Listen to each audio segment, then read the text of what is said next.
ഏട്ടാ, എന്തിനാണ് പാകിസ്ഥാൻ ഇടയ്ക്കിടയ്ക്ക് ഇന്ത്യനെ ഇങ്ങനെ ആക്രമിച്ചുകൊണ്ടിരിക്കുന്നത്? അതായത് പാകിസ്ഥാൻ നമസ്കാരം ഗൈസ്. അപ്പോൾ ഇത് കുറച്ച് മുമ്പ് കാണാനിടയായ ഒരു വീഡിയോ ആണ്, ഇൻസ്റ്റാഗ്രാമിൽ കാണാനിടയായ വീഡിയോ ആണ്. പ്രജേഷ് നമ്പ്യാർ എന്ന് പറഞ്ഞിട്ടൊരു അക്കൗണ്ട്. അപ്പോൾ അദ്ദേഹത്തിൻ്റെ അഭിപ്രായങ്ങൾ പറയുകയാണ് ഇതിനകത്ത്. കാര്യം ഈ പാകിസ്ഥാൻ എന്തുകൊണ്ടാണ് ഇന്ത്യയെ തുടരെയായിട്ട് ഇങ്ങനെ ആക്രമിച്ചുകൊണ്ടിരിക്കുന്നതെന്ന്. അപ്പോൾ അതിൻ്റെ കോർ റീസൺ ഒഴിച്ച് ബാക്കിയെല്ലാം അദ്ദേഹം പറയുന്നുണ്ട്. കുറേ കാര്യങ്ങൾ പറയുന്നുണ്ട്, പറയാത്ത കുറേ കാര്യങ്ങളുണ്ട്. അതൊക്കെ വേറെ കാര്യങ്ങൾ, അദ്ദേഹത്തിന് അറിയാൻ പറ്റാത്ത കാര്യങ്ങളൊക്കെ ആയിരിക്കും. പക്ഷേ എന്താ പറയുക, സ്വാഭാവികമായിട്ട് എല്ലാവർക്കും അറിയാമെന്നൊക്കെ ഉള്ള കാര്യങ്ങളാണ് അദ്ദേഹത്തിൻ്റെ രീതിയിൽ അദ്ദേഹം പറയുന്നുണ്ട്. അപ്പോൾ ഇതിൻ്റെ കോർ റീസൺ എന്താണ് അത് മാത്രം പറയുന്നില്ല. ആ കോർ റീസണാണ് ഇസ്ലാം എന്ന് പറയുന്ന സംഭവം, മനസ്സിലായി? അല്ലാണ്ട് ഇന്ത്യയും പാകിസ്ഥാനും തമ്മിൽ വലിയ പ്രശ്നങ്ങളൊന്നുമില്ല. ഇന്ത്യയും പാകിസ്ഥാനും തമ്മിൽ ആകെപ്പെടുന്ന ഒരൊറ്റ പ്രശ്നം മാത്രമേ ഉള്ളൂ, അത് ഇസ്ലാമാണ്. അല്ല, കുറേ കാക്കാന്മാർ അവിടെ ജീവിക്കുന്നു. അവന്മാരുടെ കണ്ണിൽ ഇന്ത്യക്കാരെന്ന് പറയുന്നത് വൃത്തികെട്ടവന്മാരാണ്. കാര്യം ഹിന്ദുക്കളാണ്. ഹിന്ദുക്കളും കാഫിറുകളും, അതായത് ഇസ്ലാമിൽ വിശ്വസിക്കാത്ത ഒരുപാട് ആൾക്കാരുള്ള സ്ഥലം. അതായത് നമ്മുടെ മെജോറിറ്റി അല്ല, കാക്ക മെജോറിറ്റി അല്ല. അതാണിപ്പോൾ എനിക്കിവിടെ പറയാനുള്ളത്. കാര്യം എന്ന് വെച്ച് കഴിഞ്ഞാൽ, ഈ ലോകത്തെ ഇസ്ലാമിൽ രണ്ടായി വിഭജിച്ചിരിക്കുന്നു. ഒന്ന് ദാരുൽ ഹർബ്, ഒന്ന് ദാരുൽ ഇസ്ലാം. ഈ ദാരുൽ ഹർബ് എന്ന് പറയുന്നത് ഇസ്ലാം പ്രാബല്യത്തിൽ ഇല്ലാത്ത സ്ഥലം. പ്രാബല്യത്തിൽ ഇല്ലാത്തതെന്ന് വെച്ചാൽ മെജോറിറ്റി അല്ലാത്ത സ്ഥലം. ദാരുൽ ഇസ്ലാം എന്ന് പറഞ്ഞ് ഇസ്ലാം പ്രാബല്യത്തിലുള്ള മെജോറിറ്റി ഉള്ള സ്ഥലം. അതായത് ഈ പാകിസ്ഥാൻ എന്ന് പറഞ്ഞാൽ ഇസ്ലാമിക രാജ്യമാണ്, ബംഗ്ലാദേശ് എന്ന് പറഞ്ഞാൽ ഇസ്ലാമിക രാജ്യമാണ്, ഈ GCC കൺട്രീസ്, ഗൾഫ് കൺട്രീസ് എന്നൊക്കെ പറയുന്നത് ഇസ്ലാമിക രാജ്യമാണ്. ഒറ്റപ്പെട്ട ഹിന്ദുക്കളും ക്രിസ്ത്യാനികളും നിരീശ്വരവാദികളും അങ്ങനെ പല പല വിശ്വാസികളും ഒക്കെ, ബുദ്ധരും ജൈനരും സ്വരാഷ്ട്രീയരും ഒക്കെ അവിടെ ഇവിടെയൊക്കെ എല്ലായിടത്തും ഉണ്ടാവുമെങ്കിൽ പോലും രാജ്യം ഇസ്ലാമികമാണ്. അതിനെയാണ് ദാരുൽ ഇസ്ലാം എന്ന് പറയുന്നത്.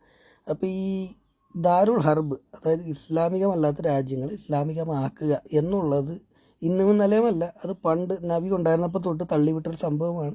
അത് പാലിക്കാൻ വേണ്ടിയാണ് ഇവർ ജീവിക്കുന്നത്. അത് പാലിക്കുക എന്നുള്ളതാണ് ഒരു മുസ്ലിമിൻ്റെ കടമ, മനസ്സിലായോ?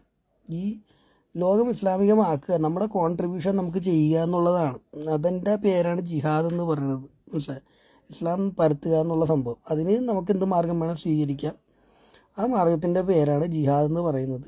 ഇനി അത് ആരെങ്കിലും തട്ടിപ്പ് പിടിച്ചു കഴിഞ്ഞാൽ നമുക്ക് തക്കിയേം കാണിക്കാം. തക്കിയെന്ന് പറഞ്ഞാൽ നുണ പറയുക എന്നുള്ളതാണ്. ഈ ഒരു പർപ്പസിന് വേണ്ടി അവർക്ക് നുണയും പറയാം. അങ്ങനെ ഒരുപാട് സംഭവങ്ങൾ ഇയാൾ അടിച്ചു കയറ്റി വെച്ചിട്ടുണ്ട്, ഈ മുഹമ്മദ് അടിച്ചു കയറ്റി വെച്ചിട്ടുണ്ട്. ഇതിപ്പോൾ ഇങ്ങനെ പറയുമ്പോൾ തന്നെ ചിലപ്പോൾ നമ്മൾ നാടൻ കാക്കാന്മാർ നമ്മളെ പിടിച്ച് വല്ല തീവ്രവാദിയൊക്കെ ആക്കും. ഇവൻ ഇതൊക്കെ ഇങ്ങനെ അറിയാമെന്നുള്ളൂ. ഇത് സ്വാഭാവികമായിട്ട് എല്ലാവർക്കും അറിയാമെന്നുള്ള കാര്യമാണ്, ആൾക്കാർ പറയുന്നില്ല എന്ന് മാത്രമേ ഉള്ളൂ. ഇപ്പോൾ ഈ വ്യക്തിയായാലും പറയാത്ത കാര്യം എന്ന് വെച്ച് കഴിഞ്ഞാൽ ഇതാണ് കോർ റീസൺ. പക്ഷേ അത് പറയാൻ പറ്റില്ല. ചുറ്റുള്ള കാര്യങ്ങളൊക്കെ പറയാം, പക്ഷേ ഇത് പറയാൻ പറ്റില്ല. പറഞ്ഞു കഴിഞ്ഞ് കഴിഞ്ഞാൽ അത് അയാൾക്ക് പണിയാകും. കാര്യം വെച്ചാൽ നാട്ടിലുള്ള കാക്കാമാരെ കിടന്ന് കരയും, മൂക്കട്ട ചീറ്റി കിടന്ന് ബഹളം ഉണ്ടാക്കും, തെറി പറയും, അങ്ങനെയൊക്കെ കുറേ കാര്യങ്ങളുണ്ട്. ഇവന്മാരുടെ ഈ മല ഇങ്ങനെ പൊക്കത്തേക്ക് അടിച്ചു വെക്കും, അങ്ങനെ ഒരു സ്വഭാവമുണ്ട്. അതെല്ലാവർക്കും അറിയാമല്ലോ, ഈ കാക്കന്മാരുടെ കാര്യം അറിയാമല്ലോ. നമ്മളിപ്പോൾ ഒരു വീഡിയോ തന്നെ ഇട്ടാലും വന്ന് പറയുന്ന തെറികളൊക്കെ കണ്ണഞ്ചിപ്പിക്കുന്ന തെറികളൊക്കെയാണ് എന്ന് പറഞ്ഞത്. അതിൽ നമുക്ക് വലിയ വിഷയമൊന്നും ഉണ്ടായിട്ടൊന്നും അല്ല, ഇവന്മാരുടെ സ്വഭാവമാണ് ഈ കാണിക്കുന്നത്. അതിപ്പോൾ ആൾക്കാർ മനസ്സിലാക്കുക, ഇവന്മാരുടെ മനസ്സിലുള്ള കാര്യമാണ് ഈ പറയുന്നത്. നമ്മൾ ഇവന്മാരെ ഉള്ള കാര്യം പറയുമ്പോഴത്തേക്കും ഇവന്മാർ നേരെ മറിച്ച് പറയും. അത് നിങ്ങൾ ഹിന്ദുത്വത്തിൽ എങ്ങനെയാണല്ലോ, ക്രിസ്ത്യാനികളിൽ ഇങ്ങനെയാണല്ലോ, ബുദ്ധന്മാർ ഇങ്ങനെയാണല്ലോ എന്നൊക്കെ പറയും. അത് പറയുന്നത് ഇവന്മാരുടെ വിവരക്കേടാണ്, മദ്രസയിൽ പഠിപ്പിക്കുന്ന കാര്യങ്ങളാണ്, മനസ്സിലാക്കിയൊന്നുമല്ല പറയുന്നത്. എങ്കിലും ഇങ്ങനെ തള്ളു, അത് ഇവന്മാരുടെ ഒരു സ്വഭാവത്തിൻ്റെ ഭാഗമായിപ്പോയി. അത് എന്നിട്ട് ഇവന്മാർ പറയും ഖുറാനിലൊരു തെറ്റ് പോയില്ല, വളരെ ക്ലിയറായിട്ടുള്ള കാര്യമൊന്ന് തെറ്റ് ചൂണ്ടിക്കാണിച്ച് പറയുമ്പോൾ പറയും അത് നിങ്ങളുടെയിലും തെറ്റുണ്ടല്ലോ അത്. അപ്പം ഏത് തന്തക്ക് പറഞ്ഞ, ഏത് മരപ്പട്ടിക്ക് ജനിച്ചവന്മാരാണ് ഇവന്മാരെന്ന് അറിയാൻ പാടില്ല. ഇവന്മാർ തന്നെ പറഞ്ഞ് ബാക്കി എല്ലാത്തിലും തെറ്റുണ്ടാവും, ബാക്കി എല്ലാത്തിലും തെറ്റാണെന്ന് തന്നെ പറഞ്ഞത്. ഇതിനകത്ത് വിശുദ്ധ ഖുറാനിൽ എന്തായാലും ഒരു തെറ്റുമില്ല. അത് തെറ്റ് ചൂണ്ടിക്കാണിച്ച് പറയുമ്പോൾ പറയാം തെറ്റുണ്ട്, പക്ഷേ നിങ്ങളുടെയും തെറ്റുണ്ടല്ലോ അത്. അപ്പം പിന്നെ ബാക്കിയുള്ളവരെ തെറ്റുണ്ടത് മത്സരിക്കാനാണ് ഇവന്മാർ പിന്നെ നടക്കുക. അതൊക്കെയാണ് ഇവന്മാരുടെ കാര്യം എന്ന് വെച്ച് കഴിഞ്ഞാൽ. അപ്പോൾ പിന്നെ ഇദ്ദേഹം പറയുന്ന ചില കാര്യങ്ങളുണ്ട്. ഇപ്പോൾ ബലോച്ചിൽ ചെന്നിട്ട് ബലോച്ചികളും മറ്റേ പാകിസ്ഥാനികളുമൊക്കെ ആയിട്ട് അടിയുണ്ടാക്കാൻ വേണ്ടി ഇന്ത്യ ഫണ്ട് മുടക്കുന്നു, അടുത്ത 20 വർഷത്തേക്ക് ഇന്ത്യ കുറേ പ്ലാൻ ചെയ്യുന്നു എന്നൊക്കെ. അപ്പോൾ അതൊക്കെ രാഷ്ട്രീയം, അതൊക്കെ വേറെ കാര്യം. അതൊക്കെ അല്ലാണ്ട് രാഷ്ട്രീയപരമായിട്ട് വേറെ ഒന്നും ചെയ്യാനും പറ്റില്ല. കാര്യം എന്ന് വെച്ചാൽ മനുഷ്യന് ബോധം വെക്കാണ്ട് എന്ത് ചെയ്യാനാണ്. പക്ഷേ അങ്ങനെയൊക്കെ ചെയ്യുമ്പോഴത്തേക്കും ഇപ്പം നമ്മുടെ ഈ ഓപ്പറേഷൻ പ്രഹാർ പോലുള്ള സംഭവങ്ങളൊക്കെ തുടങ്ങിയിരിക്കുന്ന സംഭവം അതിനാണ്. കാര്യം വെച്ചാൽ അതൊക്കെ നമുക്ക് ഫണ്ട് പുറത്തേക്ക് ഇറക്കി അവരെ ആക്രമിക്കാനുള്ള സംഭവമാണ്. അതൊക്കെ നമ്മുടെ ടാക്സ് മണി പോകുന്ന സംഭവമാണ്, അല്ലേ? നമ്മൾ ഈ അടയ്ക്കുന്ന ടാക്സ് മണി നമ്മൾ ഹെവി എമൗണ്ട് ഡിഫൻസിലേക്ക് അടയ്ക്കണം, നമ്മുടെ സുരക്ഷയ്ക്ക് വേണ്ടി മാത്രമായിട്ട്. ഈ കഴിവേറി മക്കൾ അവിടെ ഉള്ളത് കാരണം ഈ ഈ മൊത്തം കാക്ക രാജ്യമാക്കാൻ വേണ്ടി കിടന്ന് ചാകുന്ന കുറേ നായിൻ്റെ മക്കളുള്ള കാരണം നമ്മുടെ ടാക്സ് മണിയുടെ ഒരു വലിയ ചങ്ക് ഓഫ് എമൗണ്ട് നമ്മൾ ഡിഫൻസിലേക്ക് നമ്മൾ ചൊരിയേണ്ട അവസ്ഥയാണ്. അതിനേക്കാളുമൊക്കെ നല്ല അവസ്ഥ നമുക്ക് ഉണ്ടാക്കിയെടുക്കാവുന്നതാണ്. കാര്യം വെച്ചാൽ വിവരം വിദ്യാഭ്യാസമുള്ളവർ അവനവൻ്റെ കുടുംബം വൃത്തിയാക്കിയാൽ, വെടിപ്പാക്കിയാൽ, കുടുംബത്തിനകത്ത് വെടിപ്പാക്കിയാൽ അത് തന്നെ ഏറ്റവും വലിയൊരു സംഭവമാണ്. രാജ്യ സ്നേഹമാണ്.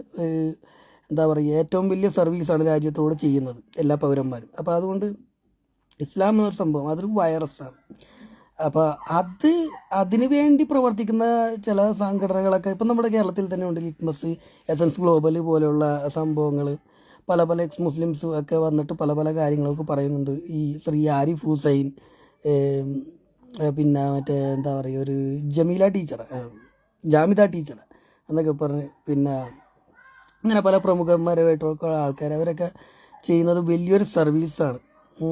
വലിയൊരു രാജ്യത്തിനോട് ചെയ്യുന്ന സർവീസാണത്. മനസ്സിലായത് കാര്യം. അവരൊക്കെ ചെയ്യുന്നതിൻ്റെ ആഴം ആൾക്കാർ മനസ്സിലാക്കുന്നില്ല. കാര്യം അത്രയും ബോധം നമ്മുടെ നാട്ടിനകത്ത് തന്നെ വന്നു കഴിഞ്ഞ് കഴിഞ്ഞാൽ നമ്മൾ ഇത്രയും ഡിഫൻസിൽ ചൊരിയേണ്ട ആവശ്യമൊന്നുമില്ല. കാര്യം ഈ ഇവന്മാർ പാകിസ്ഥാനികൾ നമ്മളെ ആക്രമിക്കുന്നതിൻ്റെ ഒരു മെയിൻ പ്രചോദനം എന്ന് വെച്ച് കഴിഞ്ഞാൽ നമ്മുടെ ഇതിനകത്തും കുറേ എണ്ണമറ്റ കാക്കാന്മാരുണ്ടല്ലോ. ഇവന്മാർ കിടന്ന് നിലവിളിക്കും. കാര്യം എന്ന് വെച്ച് കഴിഞ്ഞാൽ എല്ലാവരും അങ്ങനെ ഒരു പോലെ കൂട്ടാൻ പറ്റില്ല, ഞങ്ങൾ കാക്കാന്മാർ, ഞങ്ങൾ നല്ലവരാണ്, അല്ലെ ഖുറാനിൽ പറഞ്ഞാൽ ഇങ്ങനെയാണ്, മറ്റേമാർ തീവ്രവാദികളാണെന്നൊക്കെ പറഞ്ഞ് മൈനോറിറ്റി ഉള്ള സ്ഥലത്ത് കാക്ക ഇങ്ങനെ തള്ളും, മെജോറിറ്റി ഉള്ള സ്ഥലത്ത് കാക്ക അങ്ങനെ തള്ളും. അത് ഇത് എന്നുള്ള രീതിയാണ്. അതാണ് വിശുദ്ധ ഖുറാൻ്റെ അത്ഭുതം കാണിക്കും. അത് ഇത്തിരി മെജോറിറ്റി ആക്കിയിട്ട് ഖുറാൻ്റെ അത്ഭുതം അപ്പം തന്നെ കാണിക്കും. 100-ൽ 55% മതി, തീർന്നു. പിന്നെ ഖുറാൻ്റെ അത്ഭുതമാണ്, കിടന്ന് ബഹളമായിരിക്കും, ഒട്ടുക്കത്തെ ബഹളമായിരിക്കും. വില 60-70% ആയി കഴിഞ്ഞാൽ പിന്നെ തീർന്ന്. ബാക്കിയുള്ളവരുടെ കാര്യം ഉപ്പിലിട്ടാൽ വാങ്ങാൻ പോലെ. അപ്പോൾ ഇതൊക്കെയാണ് ഇതിൻ്റെ സംഭവം എന്ന് വെച്ചാൽ. അപ്പോൾ ഇസ്ലാം നിലനിൽക്കുന്നതുകൊണ്ടാണ് ഇസ്ലാമിക തീവ്രവാദം നിൽക്കുന്നത്. അതില്ലെങ്കിൽ പിന്നെ ഇസ്ലാമിക തീവ്രവാദം ഉണ്ട്. കുറഞ്ഞപക്ഷം അങ്ങനെ ഒരു വാക്ക് തന്നെ ഉണ്ടാവില്ല, ഇസ്ലാമിക തീവ്രവാദം എന്നുള്ളത്. കാരണം ഇസ്ലാം ഉള്ളത് കൊണ്ടാണ് ഇസ്ലാമിക തീവ്രവാദം ഉള്ളത്. അപ്പോൾ ഇവന്മാർക്ക് വെളിവും വെള്ളിയാഴ്ച ഒന്നും ഇല്ലാത്തവന്മാരാണ്. ഇവന്മാരിങ്ങനെ പറയും, നിലനിൽപ്പിന് വേണ്ടി ഇങ്ങനെ തള്ളുകയാണ്. പിന്നെന്ന് വെച്ച് കഴിഞ്ഞാൽ അത് ഇവന്മാർ കാണിക്കുന്ന ഊളത്തരം പുറത്ത് പറഞ്ഞ് നമ്മൾ പറഞ്ഞു കഴിയുമ്പോഴേ ഇത് ആർക്കും അറിയാൻ പാടില്ല. ഏറ്റവും വലിയ വർഗീയവാദി നായിൻ്റെ മക്കളാണ് ഇവന്മാർ. എന്നിട്ട് ഇത് നമ്മൾ പറയുമ്പോഴത്തേക്കും പറയുന്നവൻ വർഗീയവാദിയായി. എങ്ങനെ ഇരിക്കണ്? ഇപ്പം ഇന്ത്യയും പാകിസ്ഥാനുമായിട്ട് എന്താണ് പ്രശ്നമെന്ന് വെച്ച് കഴിഞ്ഞാൽ, അത് ഇന്ത്യയുടെ നാടല്ലേ. ഈ കണ്ട ഹിന്ദുക്കൾ, അതുങ്ങളെല്ലാം ഹിന്ദുക്കളാണ്. കാണാനും ഒക്കെ എല്ലാം ഈ ഇന്ത്യക്കാരെ പോലെ തന്നെയാണ് എല്ലാവരും. ഈ ബംഗ്ലാദേശികളായാലും കൊള്ളാം, ഈ പാകിസ്ഥാനികളായാലും കൊള്ളാം, ഇവർ അറബികളെ പോലെയാണ്. എല്ലാം ഹിന്ദുക്കളാണ്. ഇവന്മാർ ഈ ഉള മതം കൊണ്ടുവന്നിട്ട് അതിനകത്ത് മതം മാറി കാക്കാന്മാരായി. എന്നിട്ട് ഞങ്ങൾക്ക് ഞങ്ങളുടെ നാടും വേണമെന്ന് പറഞ്ഞാൽ എന്നാൽ എന്ത് പണ്ടാരെങ്കിലും ആകും. ഇനി ഇവിടെ കിടന്ന് ബാക്കിയുള്ളവർ മതം മുട്ടിക്കണമെന്ന് പറഞ്ഞാൽ നാടും കൊടുത്ത്. ഇവന്മാരുടെയൊക്കെ മതം ഉണ്ടാക്കിയ വലിയ കൊടാണ്ടല്ലോ അവിടെ പാകിസ്ഥാനിൽ, മുഹമ്മദ് അലി ജിന്ന എന്നൊക്കെ പറഞ്ഞ് കിടന്ന് ബഹളം ഉണ്ടാക്കിയപ്പോൾ എന്നാൽ പണ്ടാരെങ്കിലും ആയിട്ട് കൊണ്ടുപോകും. സമാധാനം, ഞങ്ങൾക്ക് സമാധാനം താന്ന് പറഞ്ഞ് പോയിട്ട് എന്നിട്ടും നമുക്ക് സമാധാനം തന്നില്ല. കാര്യം ഇവന്മാരുടെ ആക്രാന്തം അടങ്ങൂല. കാര്യം എന്ന് വെച്ചിട്ടുണ്ടെങ്കിൽ ഇസ്ലാം അതാണ്. ഇസ്ലാമിൽ അതിൻ്റെ ആക്രാന്തമൊന്നും അടങ്ങില്ല. നാട്ടിൽ കിടക്കണവന്മാർ ഇങ്ങനെ കുറേയൊക്കെ പറയും. അതുകൊണ്ട് നാട്ടിൽ കിടക്കണമെങ്കിൽ സദാചാര തെണ്ടികളുണ്ടല്ലോ, സദാചാര തെണ്ടികളൊന്ന് ദയവായിട്ട് ഒന്ന് തലക്ക് നെല്ലിക്കാത്തളം കോരണം. അതിന് വേണ്ടിയിട്ടാണ് ഈ ശ്വാസം മുട്ടി കിടന്ന് ഈ വർത്തമാനം പറയുന്നത്. മനസ്സിലായി? ഈ എന്തെങ്കിലും പറയും, അയ്യോ മനുഷ്യർ അവിടെയും മനുഷ്യരാണ് ഇവിടെയും മനുഷ്യരാണ്. മനുഷ്യരെല്ലാം മനുഷ്യരാണ്. പക്ഷേ ഇതിനകത്ത് കിടക്കുന്ന സംഭവം കേട്ടോ, സോഫ്റ്റ്വെയർ അത് വേറെയാണ്, ഓപ്പറേറ്റിംഗ് സിസ്റ്റം വേറെയാണ്. ആൻഡ്രോയിഡ് ഫോൺ വേറെയാണ്, iOS വേറെയാണെന്നൊക്കെ പറഞ്ഞാൽ മനുഷ്യരെല്ലാം മനുഷ്യർ തന്നെയാണ്. പക്ഷേ ചിന്തകളനുസരിച്ച് മനുഷ്യരുടെ രീതികൾ മാറും, സ്വഭാവം മാറും, പെരുമാറ്റം മാറും, പ്രവർത്തികൾ മാറും. അതുകൊണ്ട് തന്നെ ഔട്ട്കം മാറും. അപ്പോൾ അതൊക്കെയാണ് ഇവന്മാരുടെ കാര്യം എന്ന് വെച്ച് കഴിഞ്ഞാൽ. പിന്നെ കൂടെ കിടക്കുമ്പോൾ ഇവന്മാർ മണ എന്നൊക്കെ പറയും. നല്ലവരുമൊക്കെ ഉണ്ടാകും, പക്ഷേ എന്ത് ചെയ്യാനാണ്. അപ്പോൾ അവന്മാർക്ക് അവരുടെ മതമായിപ്പോയി. അതുകൊണ്ട് അവന്മാർക്കൊന്നും പറയാൻ പറ്റില്ല. അവന്മാർക്ക് ആകപ്പാടെ ഒരു ഒബ്ലിഗേഷൻ ഉള്ളത്, ഒരു കടപ്പാടുള്ളത് നാടിനോടും നാട്ടുകാരും സഹജീവികളോടും ഒന്നും അല്ല, ഈ അള്ളാഹുവിനോടും, ഈ വ്യാജ അള്ളാഹുവിനോടും വ്യാജ മുഹമ്മദിനോടുമാണ് സംഭവം. അത് പറഞ്ഞു കഴിഞ്ഞാൽ അതിനകത്തുനിന്ന് മാറിക്കഴിഞ്ഞ് കഴിഞ്ഞാൽ അവന്മാർക്ക് വലിയ ബുദ്ധിമുട്ടുകൾ വരും നാട്ടിൽ. മനസ്സിലായി? ഇവന്മാർക്കൊരു സഹായം പിന്നെ വേറെ കാര്യം. ഇവരെ കാക്കക്കൂടി ഇവരെ കൂട്ടമുള്ളൂ, കൂട്ടത്തിൽ നിന്ന് തന്നെ ഇവരെ ഭ്രഷ്ട് കൽപ്പിച്ച് കളയും. ഭ്രഷ്ട് കൽപ്പിച്ച് കഴിഞ്ഞ് കഴിഞ്ഞാൽ ഒറ്റക്ക് ഇങ്ങനെ ഒന്നും ചെയ്യാൻ പറ്റില്ല. അതിന് പഠിച്ചിട്ടില്ല ഇവന്മാർ, അതിനുള്ള കഴിവില്ല ഇവന്മാർക്ക്. അതുകൊണ്ടല്ലേ കാക്കാന്ന് വിളിക്കുന്നത്. 10 പേര് ഇല്ലാണ്ട് ഇവന്മാർക്ക് ഒരു തേങ്ങായി നടക്കില്ല, ഒറ്റക്ക് ഒരു തേങ്ങായി നടക്കില്ല ഇവന്മാർക്ക്. ഇവന്മാർ ആക്രമിക്കുന്ന പറഞ്ഞ തീവ്രവാദികൾ വെടി ശബ്ദം കേട്ട ഓടിക്കളയും. അങ്ങനെയുള്ളവന്മാരാണ് ഇവന്മാരെന്ന് പറഞ്ഞാൽ. പിന്നെ രാത്രിക്ക് വന്നിട്ട് ഇരുട്ട് വാക്കിന് വന്നിട്ട് അലമ്പ് കാണിക്കുക എന്നുള്ളത് ഒരു ഇതാണ്, പൈശാചികതയാണ്, അറിയാമല്ലോ. അപ്പോൾ അതൊക്കെയാണ് മുഹമ്മദ് പഠിപ്പിച്ചിരിക്കുന്നത്. അതൊക്കെയാണ് നാട്ടിലുള്ള കാക്കന്മാർ കാണിക്കുന്നത്. ലോകത്ത് എവിടെയൊക്കെ കാക്കന്മാരുണ്ടോ ഇവന്മാരൊക്കെ കാണിക്കുന്നത് ഇതാണ്. അപ്പോൾ ഇതാണ് ഇസ്ലാം, അതാണ് പൈശാചികത എന്ന് പറഞ്ഞാൽ. അതിങ്ങനെ പിശാചി ഇങ്ങനെ ഇവിടെയും ചാടി അവിടെയും ചാടി കളിക്കുന്നവർ ഇങ്ങനെ ഇവന്മാരിങ്ങനെ കളിച്ചുകൊണ്ടിരിക്കും. നമ്മളെന്തെങ്കിലും പറയുമ്പോൾ അവർ മറിച്ച് പറയും. എന്നിട്ട് പിന്നെ അത് നമ്മുടെ തലയിൽ ആക്കി വെക്കും. എന്നിട്ട് പിന്നെ തെറി വിടയും അങ്ങനെ കുറേ കാര്യങ്ങൾ പറയും. അത്രേ ഉള്ളൂ കാര്യം.